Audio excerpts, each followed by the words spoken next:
बेटी मिठाई है तो बहू नमकीन। गांव की रहने वाली मीना की शादी इंदौर के एक बड़े व्यापारी का बेटा राकेश के साथ हुई। नए घर में बड़े ही आदर सम्मान के साथ मीना ने गृह प्रवेश किया। शादी के 1-2 साल अच्छे से निकल गए और जैसे जैसे दिन बीतते गए मीना अपनी जिम्मेदारियों के बोझ तले दबती चली गई। मीना की सास भी मीना से काफ़ी खुश थी। बहू अपना घर अच्छी तरह से संभालने लगी है। गर्मी की छुट्टियां पड़ गईं। मीना अपने मायके जाने की बात अपनी सास से बोली।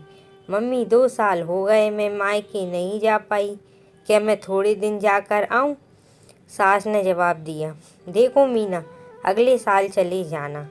मीना यह सुनकर काफ़ी नाराज़ और दुखी होकर सोचने लगी कि जब पायल दीदी हर 3 महीने पर घर आती हैं तो मम्मी काफ़ी खुश होती हैं और कहती हैं कितने दिन के बाद आई हो, और मुझे 2 साल हो गए मेरे बारे में कुछ सोचता ही नहीं है। मेरी खुशी किसी के लिए कोई मायने ही रखती है, और क्या दिन भर इन लोगों को खाना बना के खिलाती रहूँ, घर का सारा काम करती रहूँ, क्या मेरी यही ज़िंदगी है? और मीना अपने कमरे में जाकर रोने लगी। शाम को पायल दीदी आने वाली हैं, देखना मम्मी कितना खुश होती हैं। खाने के लिए अलग अलग फरमाइशों का खाना बनवाती हैं। कभी पायल दीदी के लिए इडली बना दो, कभी पनीर तो कभी गुलाब जामुन। मैं इतना क्यों सोच रही हूँ, सब बनाना तो मुझे ही है, तो चलूँ किचन में अभी से तैयारी में लग जाऊँ। यह सोच ही रही थी कि तभी सास ने आवाज़ दी, मीना जल्दी नीचे आओ, देखो पायल आई है। मीना अपने चेहरे पर मुस्कान लिए अपने दुख को अंदर एक कोने में दबाए अपनी ननद का स्वागत करती है। कैसी हो भाभी? पायल मीना से बोली। अच्छी हूँ दीदी, और घर में सब कैसे हैं? अच्छे हैं। अच्छा, हमारे जीजाजी कैसे हैं? पायल शर्माते हुए कहती है। वह भी भाभी अच्छे हैं। अच्छा दीदी, आप बैठो, मैं नाश्ता बना कर लाती हूँ। नहीं नहीं भाभी, कुछ मत बनाओ, मैं अभी घर से नाश्ता करके आई हूँ, और भाभी केवल 2-3 घंटे ही रहूँगी, क्योंकि सास की तबीयत ठीक नहीं है। आपके जीजाजी उन्हें लखनऊ दिखाने गए हैं। तो वो बोले, तुम अकेली यहाँ क्या करोगी? एक काम करो, तुम अपने मायके जाकर सबसे मिलने चली जाओ। सो मैं आ गई, मुस्कुराते हुए पायल ने जवाब दिया।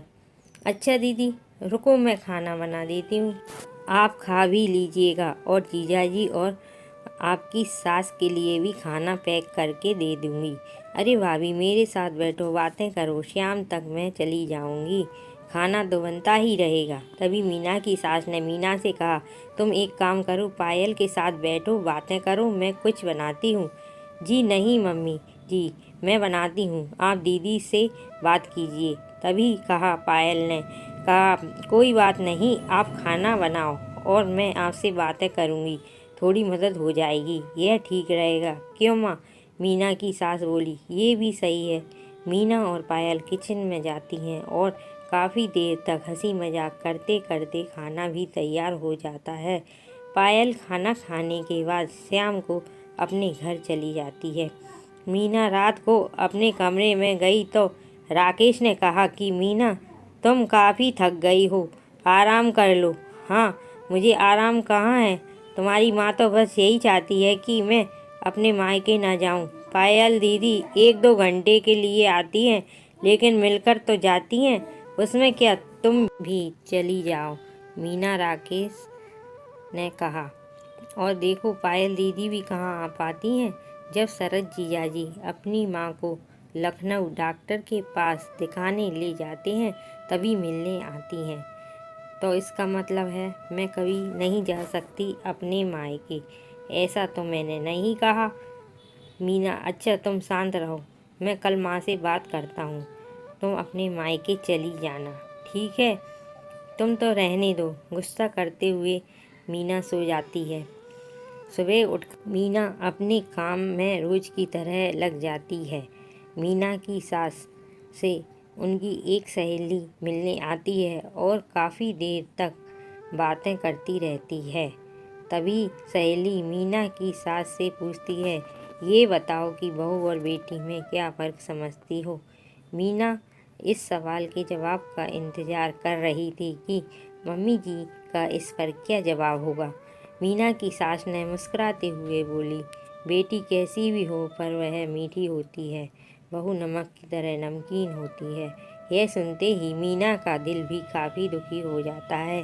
जब सहेली चली जाती है, काफ़ी देर तक मीना यह सोचती है कि मैंने मम्मी के साथ क्या बुरा किया है, मम्मी मेरे बारे में ऐसा क्यों सोचती हैं, और वह अब घर में उदास रहने लगती है। मीना की सास ने पूछा, मीना यहाँ आओ, तुमसे किसी ने कुछ कहा है क्या, या राकेश ने कुछ बोला क्या? कुछ नहीं मम्मी जी, मीना की आवाज़ में दर्द था। मीना की सास ने अपने पास बिठाकर पूछा, तुम बताओ मीना क्या हुआ है? मीना के आँखों में आंसू भर आए और मीना की सास को सारी बात बता दी कि कैसे अपनी सहेली से आप बेटी और बहू में फ़र्क बता रही थी। ओह, तो यह सुनकर तुम नाराज़ हो गई? बस इतनी सी बात? अरे मीना, मैंने कहा बेटी मीठी होती है, वह चाहे कितनी भी गलती करे उसकी गलती नज़र ही नहीं आती है, वह मिठाई की तरह मुंह में घुल जाती है, और खाने में अगर मीठा ना हो तो कोई फ़र्क नहीं पड़ता है, और बहू नमक के समान इसलिए है क्योंकि खाने में नमक ना हो तो खाना बेस्वाद लगता है। खाने में नमक मिलने पर हम जो खाना खाते हैं उसी समय नमक के हम कर्जदार बन जाते हैं। ठीक उसी तरह तुम मेरे लिए वही नमक हो। मैं अपने स्वार्थ के लिए तुम्हें कहीं नहीं जाने देती हूँ, क्योंकि तुम्हारे ना रहने पर घर सूना सा लगता है। इस घर को तुम संभालती हो, इसलिए हम तुम्हारे कर्जदार हैं। मीना सारी बातें समझ जाती है और अपनी सास के गले लिपट कर रोने लगती है। शाम को राकेश जब घर आता है तो अपनी माँ से कहता है कि माँ, मीना अपने मायके जाना चाहती है एक दिन के लिए। मीना तपाक से बोल उठी, नहीं नहीं, मुझे नहीं जाना, मैं चली गई तो खाने में कोई स्वाद नहीं रहेगा। राकेश कुछ समझ नहीं पाया। कल रात मायके जाने के लिए मुझसे कह रही थी, अचानक से इसे क्या हो गया? राकेश सोचने लगा कि इन औरतों को समझना मर्दों के बस की बात नहीं है। मीना की सास ने मीना को गले लगा लिया और राकेश मीना और अपनी माँ को देखता रह गया। दोस्तों, आपको ये कहानी कैसी लगी? अगर ये कहानी आपको अच्छी लगी हो तो लाइक और शेयर करें, और चैनल पर पहली बार आए हैं तो चैनल को सब्सक्राइब करें। कहानी पूरी सुनने के लिए धन्यवाद।